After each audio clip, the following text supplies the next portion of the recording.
Saudariku yang dikasihi Tuhan, ada banyak alasan atau motivasi mengapa orang ingin memberkati rumahnya. Entah itu mengundang pastor, prodiakon, atau guru-guru agama, atau ketua, atau pemimpin stasi. Biasa di kampung pemimpin stasi.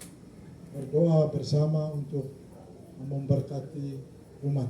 Ada banyak alasan mengapa. Ada orang yang ingin agar rumahnya itu bebas, rumahnya itu semakin diberkati oleh Tuhan. Itu rumah ini, dengan rumah lama yang diperbarui, berarti sudah pernah dulu diberkati, tapi sekarang mau kita berkati, kita berdoa lagi, kita berkatilah, supaya semakin diberkati oleh Tuhan. Ada orang yang ingin agar rumahnya bebas dari roh jahat atau dari hantu. Ada orang yang mau memberkati rumahnya sebagai bentuk dari ucapan syukur dan terima kasih kepada Tuhan. Karena mereka berdoa, mereka berharap, lalu berusaha untuk memiliki rumah. Karena semua orang ingin memiliki rumah, tempat tinggal yang nyaman, tempat tinggal yang aman, tempat tinggal yang menyenangkan. Jadi orang berusaha untuk memiliki rumah yang bagus. Jadi alasan itu mengapa itu orang membuka dekat rumah. Jadi saya tidak tahu Bapak Petrus atau Peter mengundang aja kita hari. Alasannya apa? Semua alasan di sana tadi atau ada alasan khusus supaya rumah ini semakin diberkati Tuhan, atau supaya rumah ini dibersihkan dari roh-roh jahat atau dari setan, atau sebagai ucapan syukur atas Tuhan sudah mengabulkan doa, Tuhan sudah mendengarkan doa yang didoakan, lalu Tuhan memberi. Kira-kira yang mana? Bapak Petrus, Bapak Peter. Tuhan mau memberkati rumah hari, mengajak kami semua di sini, kita mau memberkati rumah. Syukur atau mau supaya rumah ini ada sesuatu yang supaya kita berdoa, supaya Tuhan yang tinggal di rumah ini. Tuhan yang ganti tinggal di sini, maka setan harus tinggalkan rumah ini, itu pergi. Entah dia di parit sana atau di mana, itu pasti dia akan tinggalkan rumah ini. Diganti dengan jadi kalau itu ada macam-macam gitu. Kalau buat Petrus mungkin semua supaya rumah ini semakin diberkati, supaya ada sesuatu yang ada di dalam rumah ini, ada sesuatu yang tidak benar, tidak baik yang ada di sini, supaya itu tinggalkan rumah ini, supaya hanya yang baik, yang benar yang ada di rumah ini, atau sebagai ucapan syukur Tuhan itu mendengarkan doa kami, lalu ya mari kita bersama-sama seluruh lingkungan, seluruh kenalan kita sampaikan terima kasih kepada Tuhan bersama. Jadi maksud kita memberkati rumah kita, kita mau mengundang Tuhan untuk tinggal di dalam rumah. Seperti saya katakan, kita mengundang Tuhan tinggal dalam rumah. Untuk apa? Kalau kita bertanya untuk apa Tuhan mau tinggal di rumah kita? Kenapa kita tidak mau piara yang lain supaya barangkali juga ada juga di rumah. Tapi kita sebagai orang beriman, kita mau supaya Tuhan tinggal di dalam rumah kita. Supaya apa? Atau untuk apa kita mengundang Tuhan? Bapak Ibu ingat, mungkin supaya kita sendiri diberkati oleh Tuhan. Kita sendiri yang penghuni rumah, ingatlah akan Abraham dan Sarah. Ketika Tuhan ada bersama mereka, Tuhan memberkati Abraham dan Sarah. Lalu mereka apa? Mereka menjadi berkat. Mereka menjadi berkat untuk orang lain yang datang ke rumah. Mereka juga akan mendapat berkat dari Abraham, atau Abraham kemana saja dia pergi, dia menjadi berkat bagi siapa? Bagi orang lain. Yang kedua, supaya kita diubah oleh Tuhan. Tadi kita dengar kisah tentang Sakeus. Sakeus seorang pemungut cukai, seorang yang ditolak oleh masyarakat. Karena dianggap dia kaya karena dia memeras, dianggap dia kaya karena dia menipu, atau dianggap dia kaya karena dia bekerja sama dengan penjajah. Lalu dia ditolak, dia tidak diterima. Dia sendiri merasa barangkali stres, dia sendiri rasa tidak diterima, dijauhkan. Bahkan dia ketika dengar bahwa Yesus mau datang ke Jericho, dia juga mau lihat Yesus itu seperti apa. dia dengar banyak cerita Yesus itu membuat banyak mujizat. Yesus itu dia dengan pidato khotbahnya hebat sekali. Banyak orang yang bertobat, banyak orang diberkati. Yesus seperti apa? Lalu Zakheus dia coba untuk datang ke kerumunan orang banyak itu. Tapi karena semua orang tahu dia ini orang jahat, orang tidak mau beri dia kesempatan untuk dekat kepada Yesus. Mungkin ada yang dengan sengaja tutup jalan, tutup tempat supaya jangan ada kesempatan dia dekat Yesus. Karena dia mereka tahu ini orang tidak benar, orang tidak baik, jangan biarkan mereka menghalangi. Jangan ada yang cerita bahwa dia badannya pendek, tetapi di dalam cerita legend bahwa bukan badannya pendek, tapi karena dia adalah seorang yang penipu seorang ini, lalu dia seolah-olah pendek, tetapi sebenarnya dia mungkin normal seperti orang lain, tapi karena dia dihalangi orang, dia tidak mampu untuk bisa dekat Yesus, lalu ya sudah seperti itu. Tapi apa yang terjadi, Bapak Ibu dan saudara-saudari, Zakheus tidak putus asa. Zakheus berusaha lebih kuat, lebih keras, dia menemukan cara dan jalan bagaimana dia bisa bertemu Yesus.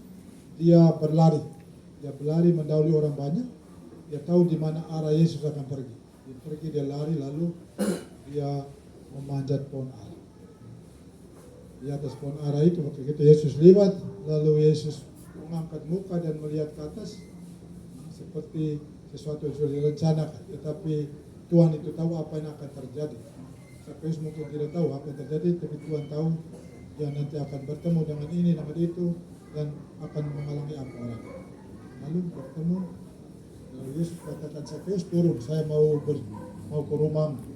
Dengan senang hati, dengan sukacita, dia menerima Yesus. Tetapi banyak orang yang ada di situ, mereka tidak senang. Mereka mengeluh, mereka mengomel, kenapa Yesus ini? Kalau dia tahu ini orang jahat, dia pasti tidak akan kesana. Yesus adalah putra Allah. Dia mencintai orang berdosa supaya bertobat. Dia pergi ke rumah Zakheus. Lalu dia tidak peduli apa kata orang. Sampai di sana, ya, lalu Zakheus sendiri mulai berubah, bertobat dengan dia katakan, Tuhan, jika saya memeras orang-orang ini, saya akan bayar, menggantikan 4 kali lipat. Zakheus yang kemudian yang pertama adalah pemeras, penipu, tiba-tiba menjadi seorang yang peduli, menjadi orang yang sosial, lalu mau berbagi. Itu kenapa? Karena berjumpa dengan Tuhan.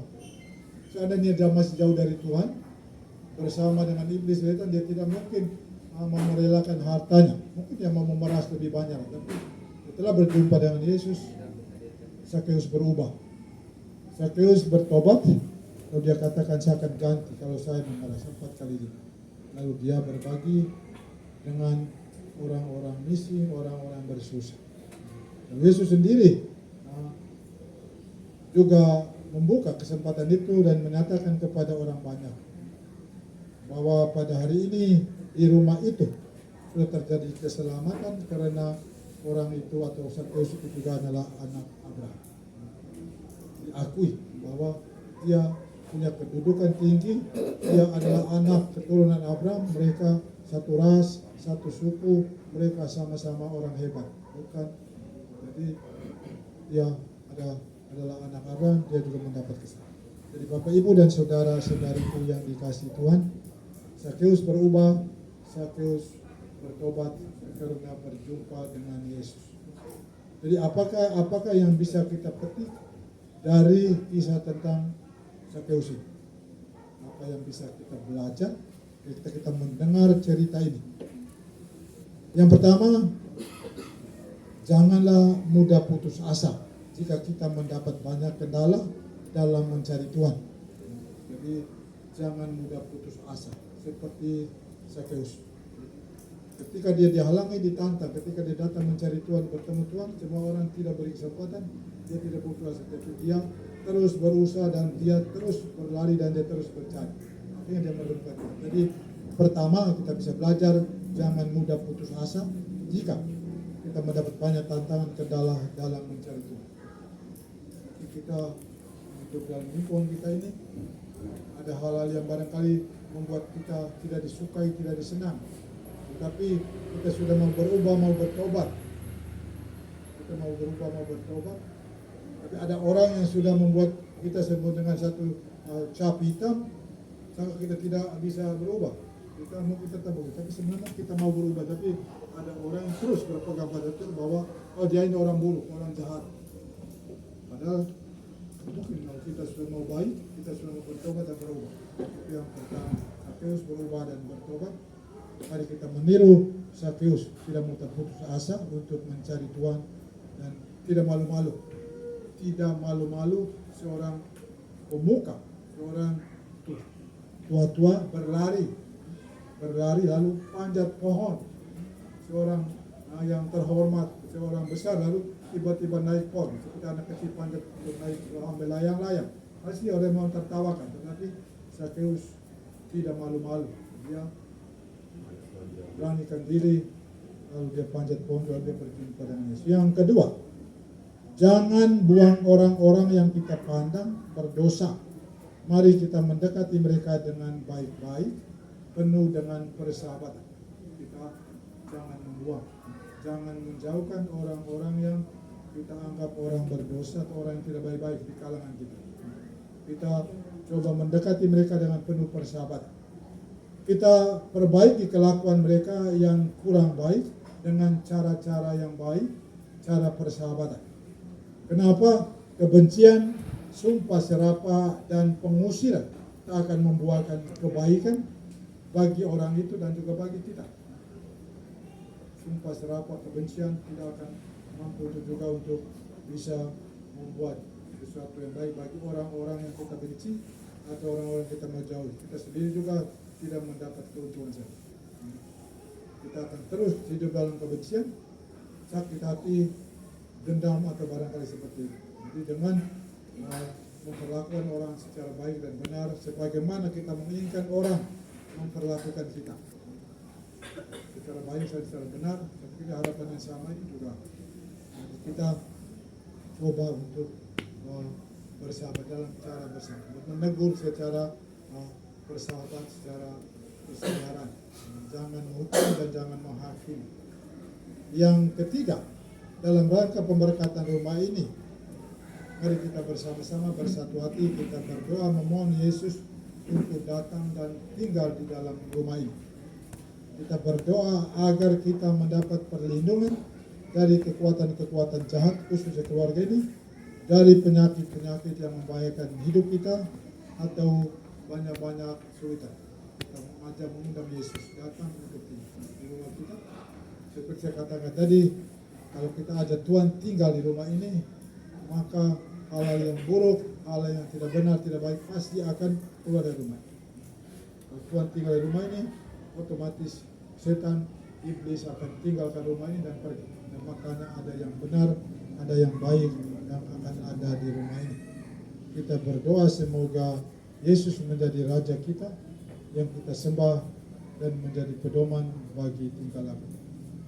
Akhirnya saudara dan saudariku yang dikasih Tuhan, dalam Yesus, dalam Ekaris ini kita berdoa agar Tuhan juga menganugerahi setiap kita yang berkumpul di sini rahmat keberanian sebagaimana Sakeus yang pantang menyerah untuk mendapatkan jalan melihat wajah Kristus, keberaniannya dia untuk silih atas segala dosa dan hidupnya menjadi teman bagi siapapun, hidupnya yang menyenangkan bagi Tuhan dan juga sesama. Semoga Tuhan berada di rumah ini, memberkati keluarga ini dan juga memberkati siapapun yang akan datang ke rumah ini.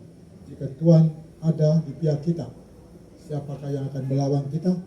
Jika Tuhan ada bersama kita, siapakah yang juga akan coba untuk menantang atau mengganggu kita?